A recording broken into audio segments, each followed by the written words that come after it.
All right, so you've been watching the show, right? For a lot of this year, a lot of the guests keep coming on and say, hey, you got to go long duration bonds. It's the best bet for investors. But here's the real interesting thing. This is not a new phenomenon, folks. I want you to check out this. This is the fourth quarter of 2021. Big chunks of money were going into TLT, and they've been going in ever since. Well, here's the bad part. At the same time, this is the price. The price has come down over 40%. And still, Wall Street is loading up on this. They're calling it low-hanging fruit.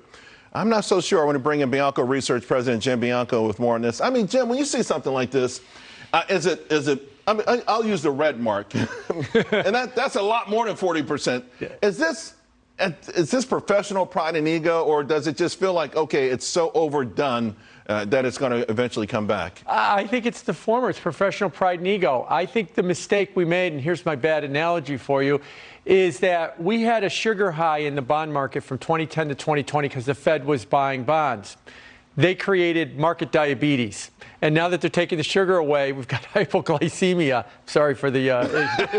and really what's happened is people still think that this 2010 to 2020 period was normal. Right. This might be closer to normal, and that's why they've been buying, because they think up here's normal, that this is somehow out of line. And it's getting difficult to get people to readjust their thinking. I think a lot of that, too, and I agree with you in the sense that between, the Fed intervention and then the fiscal response to the COVID crisis, it feels like all the traditional models out of the way, but also this new paradigm thinking, it feels like people are stuck in this.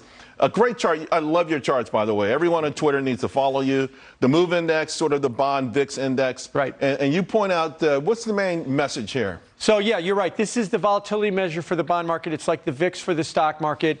The last reading, the shaded area is 2/3 of the readings, or one standard deviation. It's high. It's very elevated, what we're seeing. We're seeing a lot of stress in the bond market measured by high volatility. You don't see this, by the way, in the stock market because the VIX index is very low at the same time.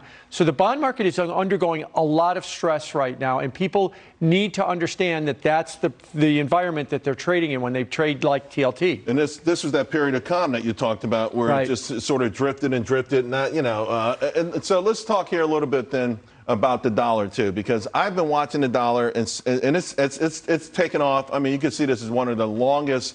The advanced decline is really out there. So what's happening here? I mean, is this just simply a byproduct of interest rates and bond yields, or is there a different message here? I think it's some of that. You're right. We've had 11 weeks in a row that the dollar has gained.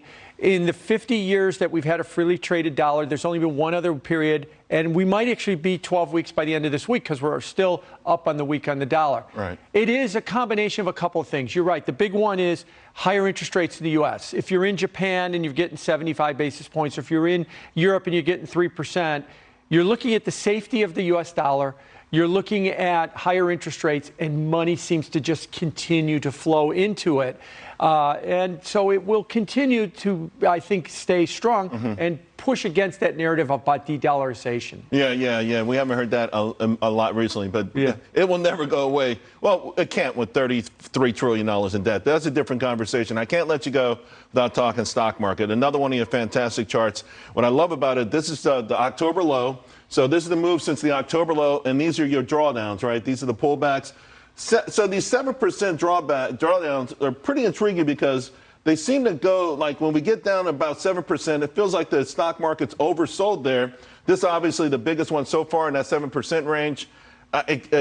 We haven't come down as much. I mean, percentage-wise, but can this be a turning point? Or because some of the folks are saying we're due for a 10%, a typical pullback. Well, we're almost there if we're going to do a 10% drawdown. The thing that's interesting about this drawdown versus the March one here, this was on the back of everybody panicking because banks were failing left and right. We don't have that kind of panic story about a financial catastrophe like we feared here. What this one's being driven by is higher interest rates. People are worried about rates. And what they're worried about when it comes to the stock market is I don't think it's that the stock market is going to hurt or higher rates are going to hurt the economy. It's going to provide a lot of competition for the stock market. Over long periods of time, the stock market, according to the University of Chicago, 9% is supposed to be your gain. There's our announcement again. 9% is supposed to be your gain. And you can get 5.5 in a money market fund. You get 2/3 of the stock market's gains. This is not 2019, when if you were out, you got nothing, zero on interest rates. So the stock market has to do better. That's one of the reasons why small cap, mid cap stocks, everything but the Magnificent Seven, actually, as of yesterday's close, they were all down on the year. I think they're suffering from the competition of higher interest rates. Wow.